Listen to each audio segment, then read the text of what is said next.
Cowok ini masukin uang $1 ke dalam mesin minuman. Secara ajaib uangnya berubah jadi $10 10 kali lipat. Karena penasaran dia masukin lagi tuh uang $10-nya itu. Dan pas keluar jadi 100, dia masukin 100-nya jadi 1.000. Ternyata secara ajaib mesin ini bisa menggandakan uang 10 kali lipat. Si cowok seneng banget, uangnya yang tadinya selembar jadi segepok tuh.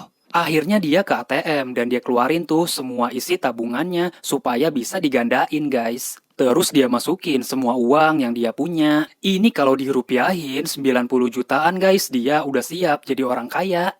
Tiba-tiba malah mati lampu dong dan pas nyala semua uangnya udah hilang. Panik nggak tuh?